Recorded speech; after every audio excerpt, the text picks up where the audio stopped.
ముగ్గురిని చంపింది నేనే sir. No apologies, you lost real chasing fame.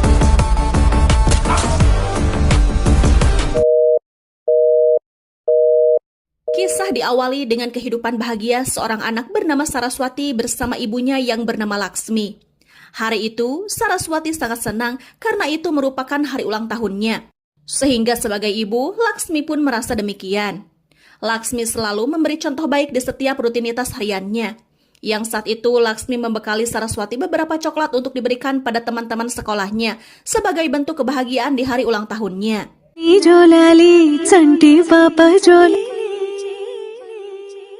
Laksmi tak pernah absen untuk selalu mengantarkan anaknya ke sekolah yang membuktikan bahwa dirinya merupakan sosok ibu yang sangat hebat. Diketahui, Laksmi berprofesi sebagai perawat di sebuah rumah sakit pemerintah yang dikenal sangat baik oleh para pasien di sana. Saat itu, Laksmi telah mempersiapkan hadiah ulang tahun untuk anaknya berupa sebuah jam tangan yang akan sangat disukai oleh Saraswati. Kemudian, Laksmi pun bergegas menjemput anaknya di sekolah dan meminta salah satu guru di sana untuk memanggilkan Saraswati. నేను పంపిస్తాను మీరు వెళ్ళండి. వెయిట్ చేయండి ma'am. Okay thank you. Namun saat itu, Laksmi justru merasa heran mengapa guru sekolah malah membawa anak lain, karena tentu itu bukanlah anaknya. Namun nyatanya di sekolah tersebut hanya ada satu nama Saraswati dan itu adalah anak yang di hadapannya. Sedangkan Laksmi tentu tak mengenali sama sekali anak tersebut. Laksmi pun berusaha meyakinkannya bahwa setiap pagi dirinya selalu mengantarkan anaknya ke sekolah tersebut dan hal itu tentu selalu disaksikan oleh security sekolah, sehingga security pun dipanggil untuk memberi penjelasan. Namun saat itu security justru tidak begitu yakin dengan pernyataan Laksmi karena setiap pagi security tentu tidak fokus kepada Saraswati saja, melainkan banyak anak-anak lain yang datang ke sekolah di waktu yang sama. Merasa ada yang aneh di sana, Laksmi pun memutuskan untuk mencari Saraswati, meskipun dia terus diingatkan bahwa mungkin Laksmi telah mensekolahkan anaknya di sekolah lain. Namun Laksmi tentu tak mungkin salah karena setiap hari dia selalu mengantarkan anaknya ke sana. Hal itu membuat semua yang melihatnya merasa heran perihal apa yang terjadi sebenarnya dengan hilangnya seorang siswa bernama Saraswati secara tiba-tiba. Meskipun semua guru-guru mengklaim bahwa tak ada Saraswati yang dimaksud selain seorang siswa yang sebelumnya ditunjukkan kepada Laksmi. Kepala sekolah Rambabu yang sedang cuti pun meminta polisi bernama Krishna Reddy untuk menyelesaikan permasalahan tersebut. Saat itu, Laksmi berusaha menjelaskan bahwa setiap hari dia antar jemput anaknya ke sekolah. Namun guru-guru justru berpendapat lain karena sebelumnya mereka bahkan tidak mengenali Laksmi. Bahkan hanya ada satu murid yang bernama Saraswati di sana dan itu pun telah diklaim bukan anak Laksmi. ఇక్కడ చూడలేదు sir and ఈవిడ కూతురు కూడా ఇక్కడ కాదు sir. Saat itu, CCTV sekolah sudah beberapa hari tidak berfungsi, sehingga Krishna pun mencari alternatif lain dengan bertanya pada teman sekelas Saraswati yang disebutkan Laksmi, di antaranya Sweta dan Ramya. Ramya sir. Anak-anak pun dikumpulkan, namun di antara mereka tak satu pun yang bernama Sweta dan Ramya. Bahkan anak-anak justru kebingungan saat diperlihatkan foto Saraswati yang tentu tidak pernah mereka kenali sebelumnya. Karena banyak hal lain yang harus Krishna kerjakan, dia pun meminta kedua belah pihak untuk tetap tenang, terutama Laksmi, yang mungkin saja anaknya sedang bermain di satu tempat, dan meminta segera mengajukan laporan apabila Saraswati belum juga kembali dalam tempo 24 jam. Di tengah kekhawatirannya berikut perasaan janggal yang terjadi di sekolah, Laksmi terus mencari-cari Saraswati pada tiap-tiap orang yang mungkin pernah melihatnya. Namun hasilnya tetap nihil karena mereka sama sekali tidak melihat Saraswati sesuai yang ditanyakan oleh Laksmi. Setelah hari mulai gelap, seseorang menghubungi Laksmi yang ternyata itu adalah Saraswati dengan suara lemahnya. Yang saat itu Saraswati mengaku ketakutan di belakang ruangan kepala sekolah karena di sana terdapat 3 pria yang salah satunya adalah kepala sekolah tersebut. Mendengar hal itu, Laksmi tentu segera bergegas menuju ke sekolah untuk membawa anaknya pulang.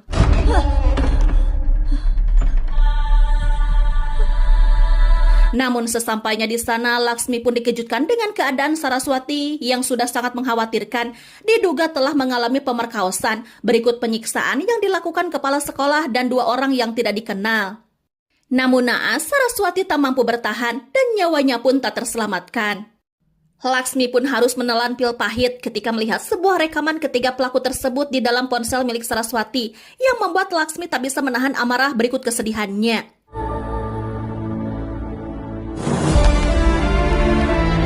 Yang kemudian dia langsung membuang ponsel tersebut dan tak sadar jika rekaman itu sangat penting untuk penangkapan para pelaku. Di pagi hari, Laksmi pun datang ke kantor polisi untuk melaporkan hal yang menimpa anaknya. Mendengar itu, Krishna segera bertindak cepat untuk segera melakukan penyelidikan. Namun Laksmi menyebutkan jika anaknya sudah tidak ada di TKP karena Laksmi sendiri telah memakamkannya di suatu tempat. పాప అక్కడ లేదు.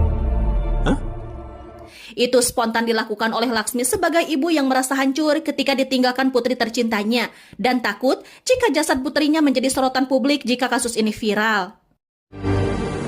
పూడ్చిపెట్టావా? Mendengar itu, Krishna merasa heran karena tindakan yang dilakukan Laksmi justru malah mempersulit proses penyelidikan. Berikut kurangnya saksi tentang kejahatan tersebut, dan kini bukti utamanya pun telah Laksmi tiadakan. Krishna pun meminta Laksmi untuk menunjukkan di mana dia memakamkan Saraswati. Sehingga mereka pun bergegas menuju ke sana dan menggali ulang makam yang dimaksud Laksmi. Namun saat itu, seorang penjaga makam memberitahu jika saat Laksmi datang ke sana, dia dalam keadaan mabuk dan tak sempat membantu Laksmi. Anehnya, makam tersebut dinyatakan kosong, sehingga Krishna merasa dipermainkan, dan Laksmi hanya mengada-ngada dan membuang-buang waktunya saja. Namun saat itu, Laksmi teringat sebuah ponsel yang berisikan rekaman para pelaku yang sebelumnya dibuang di kantor kepala sekolah. Namun nyatanya ruangan tersebut telah bersih dan berubah, serta tak ditemukan ponsel tersebut. Meskipun Laksmi meyakini jika dia melemparkannya tidak jauh dari sana. Krishna pun tak dapat membantunya, mengingat tak ada satupun bukti dan kurangnya saksi dalam kasus tersebut. Meski begitu, Laksmi tak akan menyerah dan terus berusaha mencari pengacara handal untuk membantunya menegakkan keadilan bagi putrinya. Namun semua geleng kepala, mengingat tak ada bukti kuat terkait kasus tersebut. Are Rajo, Utira. Dan inilah suami, seorang asisten pengacara jujur dan penolong bernama Ramanujan. Diketahui, Ramanuja memiliki rating 100% dalam memenangkan berbagai kasus tanpa pamrih dan jarang memungut biaya dari orang yang tak punya. Yang mana saat itu Laksmi kebetulan ada di sana, sehingga Laksmi memohon bantuan Ramanuja melalui suami untuk mengungkap kasus yang terjadi kepada putrinya. Laksmi pun mulai menceritakan semuanya, termasuk kurangnya bukti yang menjadi alasan penolakan para pengacara. Sehingga Ramanujam pun seperti tidak meresponnya karena itu jelas sebuah kejanggalan. ఈ కేసు గెలవడం చాలా కష్టమమ్మా. బట్ 1 minute. Namun Ramanuja mempercayai Laksmi, yang mana sebagai seorang ibu tak bisa menyembunyikan kesedihannya karena kehilangan anak tercintanya. Sehingga Ramanujam pun memutuskan untuk membantunya. Ramanujam pun mengawali penyelidikannya dengan menemui Krishna sebagai orang pertama yang melakukan penyelidikan. Namun saat itu Krishna merasa heran karena dia tak menemukan apapun yang berkaitan dengan bukti adanya tindakan kejahatan tersebut. Sampai makam yang disebutkan pun ternyata isinya kosong dan hal itu hanya membuang waktunya saja. Ramanujam pun membawa Laksmi ke pengadilan untuk mengajukan tuntutan terkait kematian Saraswati yang mana belum ditemukan adanya bukti kuat tentang kasus tersebut. Untuk itu, Ramanuja meminta izin agar dirinya diberi kesempatan untuk menggali informasi dari guru-guru sekolah. Saraswati అన్న పేరుతో Namun guru sekolah tetap memberikan hal yang sama dan siap menunjukkan data absensi kelasnya. Yang pada saat itu Ramanuja menyatakan bisa saja pihak sekolah memanipulasi data berikut keberadaan Rambabu yang juga belum muncul. Sehingga itu menjadi kecurigaan tersendiri dengan alasan cuti panjang. Mendengar itu, hakim pun meminta Rambabu hadir dalam proses sidang selanjutnya. Yang mana keesokan harinya, Rambabu sebagai kepala sekolah hadir dan diserang berbagai pertanyaan dan pernyataan dari Ramanuja. Yang pada saat itu Rambabu mengakui bahwa dia teman dekat Inspektur Krishna. Mendengar tuduhan keji yang dilakukan terhadap siswa berumur 12 tahun tersebut, Rambabu tentu sangat tak bisa terima, meskipun Ramanujam terus menyudutkannya. Notice point, Your Honor. Namun keadaan seketika berubah saat Laksmi menyatakan bahwa dirinya ingat betul wajah kepala sekolah dan dua pelaku lain, dan Rambabu bukanlah orang dalam rekaman video yang dia lihat. Hal itu membuat Ramanuja merasa dipermalukan di ruang sidang, sehingga hakim pun menolak tuntutan tersebut. Dismissed. Karena terlanjur basah, Ramanujam pun terus menggali kejujuran Laksmi dengan memintanya untuk menunjukkan wajah para pelaku dari album lama sekolah. Kemudian Laksmi pun menunjukkan sebuah foto dari album lama tersebut yang membuat Ramanujam seakan tak percaya. Bahkan suami seperti ketakutan karena foto yang ditunjukkan Laksmi bukanlah orang sembarangan. Namun nyatanya dialah penyebab kematian Saraswati. Menyadari hal itu, Ramanujam merasa jika Laksmi lah yang sebenarnya tidak beres. Sehingga dia pun meminta Laksmi untuk mencari pengacara lain karena Ramanujam tak ingin dirinya kembali dipermalukan di pengadilan. Laksmi yang bingung kemana harus melangkah, akhirnya memutuskan untuk menemui wanita tua yang menjadi pasiennya. Yang saat itu wanita tua tersebut mengenali salah satu pria yang menjadi pelaku pemerkosaan Saraswati yang merupakan kolektor negara. Laksmi pun bergegas menuju kantor kolektor untuk menanyakan 3 orang yang diduga salah satunya merupakan petugas di sana. Saat itu Laksmi melihat 3 foto, sampai akhirnya kepala kantor tersebut tak bisa membantunya karena seharusnya Laksmi menyertakan laporan dari kepolisian. Saat Laksmi keluar dari sana, orang-orang dan para polisi bertindak cepat dan menutup area kantor. Karena saat itu kepala kantor kolektor telah dinyatakan meninggal.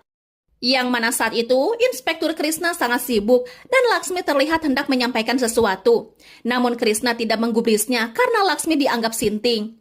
Tapi ketika Laksmi mengakui jika dirinya lah yang membunuh mereka, Krishna pun terkejut. What? Itu dilakukan saat Laksmi melihat foto 3 pria yang diduga menjadi pelaku pelecehan terhadap Saraswati. Sehingga Laksmi pun langsung menembaknya, berikut 2 pelaku lainnya yang menjabat sebagai kepala polisi dan seorang hakim. Hal itu membuat hakim bertanya-tanya, begitupun Ramanujam, karena Laksmi sampai nekat melakukan 3 pembunuhan sekaligus dalam waktu yang singkat, berikut para korban merupakan pejabat negeri. Laksmi beralasan jika itu merupakan sebuah hukuman pantas bagi mereka, yang mana hal itu tidak bisa dilakukan oleh para penegak hukum yang mudah dijadikan boneka oleh para pejabat yang kebal hukum. Namun meski begitu, hakim berikut jajarannya termasuk Ramanujam tak bisa seenaknya mengambil keputusan tanpa adanya sebuah bukti dan saksi yang benar-benar kuat sesuai ketentuan hukum yang berlaku. Pengakuan yang dilakukan Laksmi membuat hakim memutuskan untuk menjadikan Laksmi sebagai tahanan di bawah pengawasan pengadilan. Sehingga Ramanujam pun tak bisa berbuat lebih selain mengikuti keputusan hakim yang memerintahkannya untuk terus melakukan penyelidikan tentang kasus tersebut. తదుపరి విచారణ కోసం సాక్ష్యాలు సేకరించవలసి Berita aksi kriminal yang dilakukan Laksmi pun tersebar luas, sedangkan Laksmi telah membalaskan dendam kematian anaknya. Meskipun Ramanujam sendiri masih bingung apa yang sebenarnya telah terjadi, karena sampai saat ini dia belum juga dapat menemukan sebuah bukti apapun tentang hal tersebut. Ramanujam pun memutuskan untuk menemui Aditya yang merupakan mantan suami Laksmi yang kini tinggal di Mumbai, dan dia pun segera menanyakan tentang Laksmi.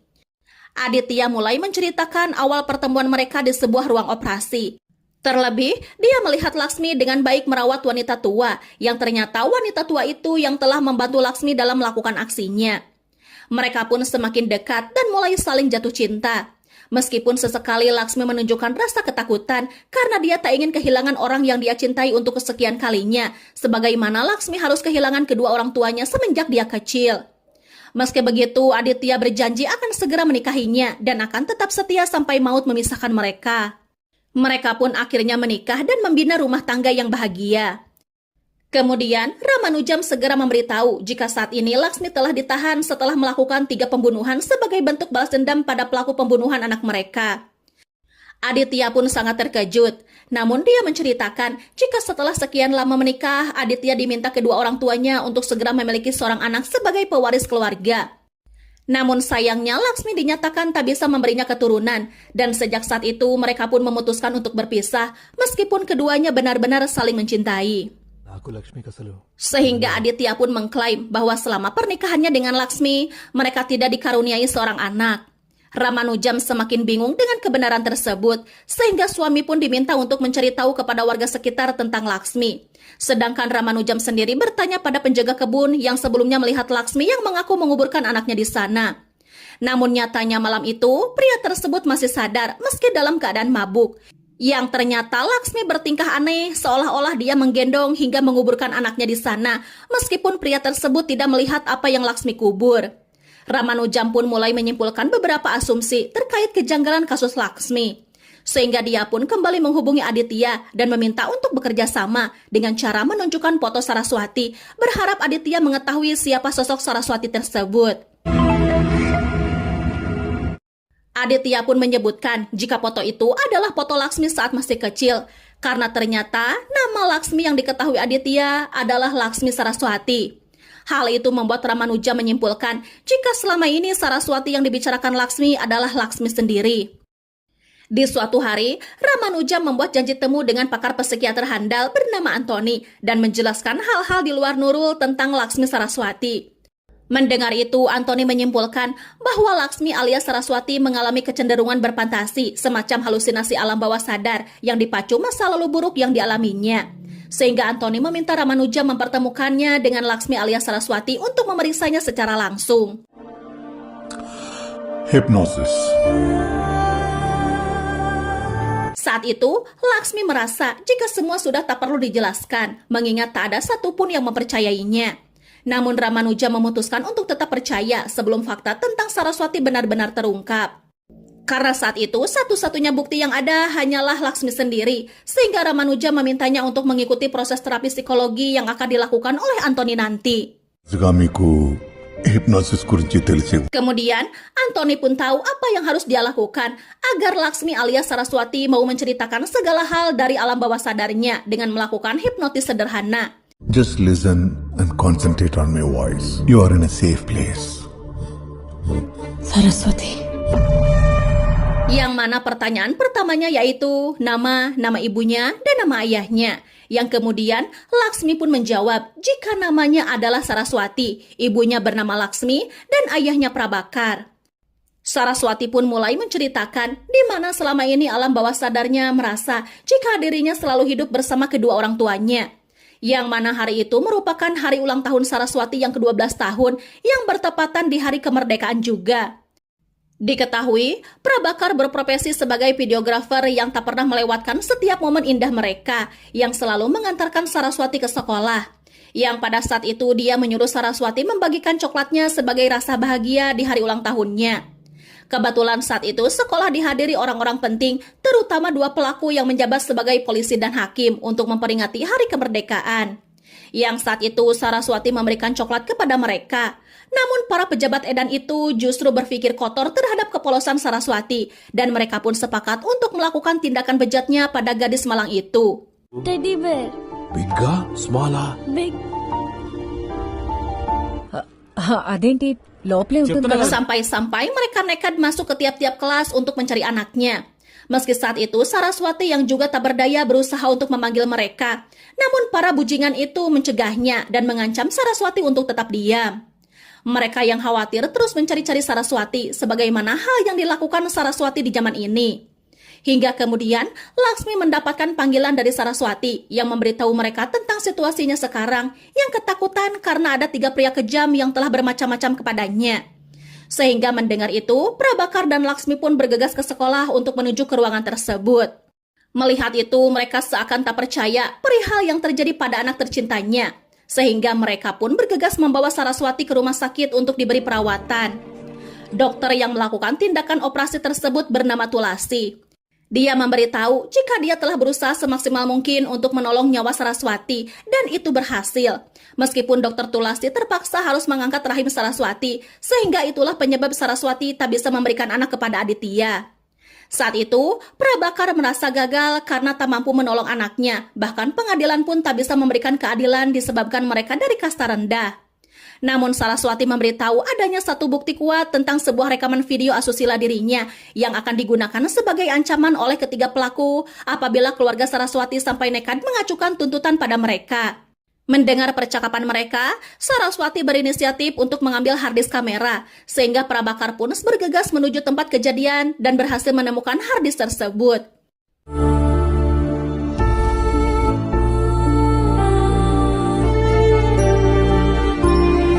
Kemudian mereka pun menyerahkan harddisk itu kepada seorang pengacara, sehingga para pelaku pun akan segera diadili. Saat itu, Laksmi sangat berharap pengacara tersebut segera menunjukkan bukti video itu.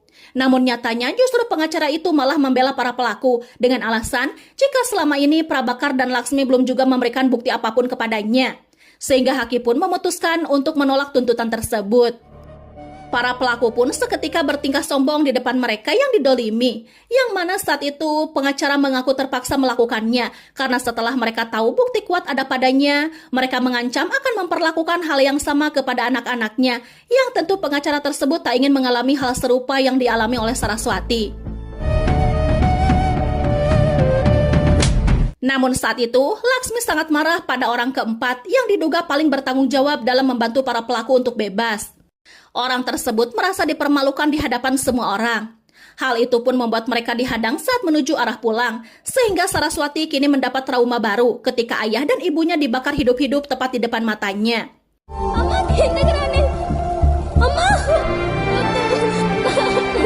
Kondisi alam bawah sadar tersebut membuat Saraswati bereaksi kejang, yang mana jika dilanjutkan maka sangat beresiko pada nyawanya sendiri. Sehingga Anthony pun memberikan obat penenang yang membuat Ramanujam kecewa karena orang keempat belum diceritakan oleh Saraswati. Namun Anthony mengatakan jika itu tugas Ramanujam untuk mencari tahu siapa orang keempat tersebut.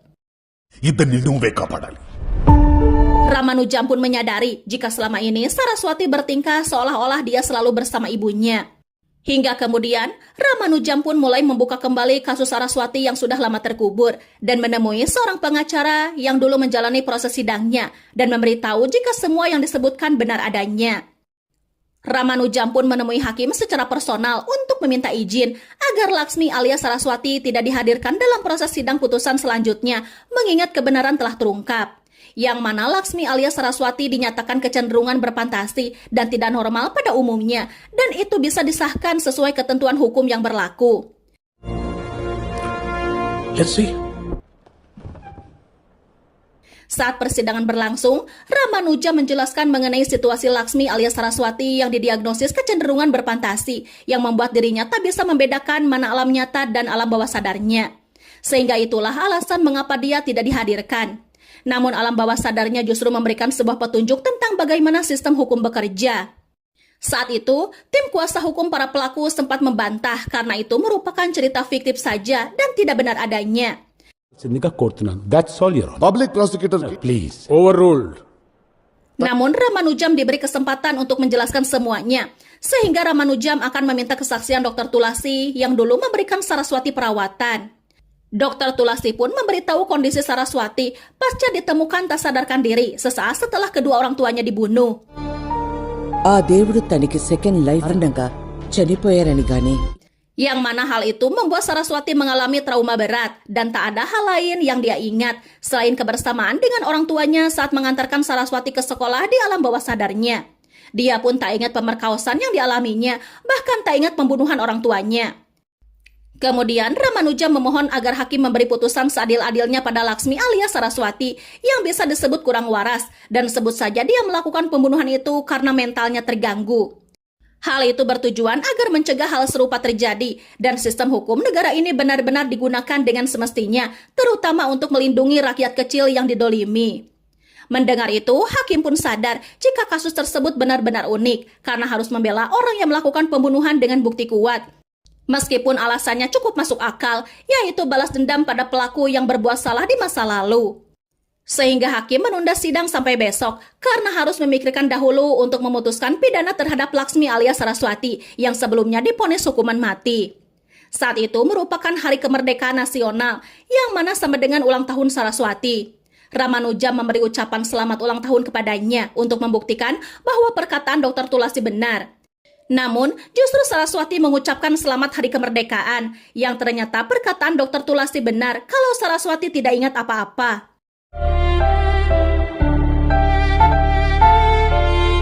Acara tersebut dihadiri para petinggi negara termasuk seorang menteri, dan tak lama kemudian, orang-orang dan polisi merasa panik yang membuat Ramanujam pun memastikan apa yang terjadi di sana. Dan ya, Laksmi alias Saraswati telah menghabisi menteri yang menjadi penyebab kematian kedua orang tuanya, dan menterilah orang keempat dalam kasus Saraswati.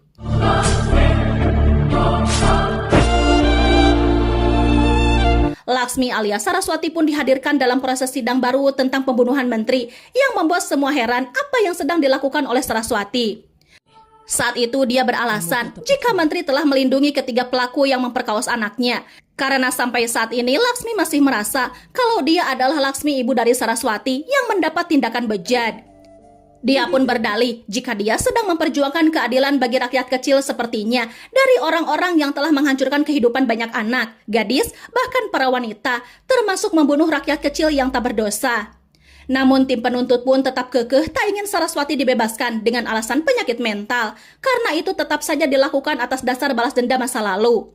Sehingga penuntut pun menyinggung tentang Laksmi yang mengada-ngada dan mengatakan jika selama ini Laksmi tak pernah memiliki anak, bahkan Saraswati adalah dirinya sendiri. Hal itu memicu kembali trauma hebat pada Laksmi alias Saraswati yang terus merasa jika dirinya telah dikaruniai seorang anak.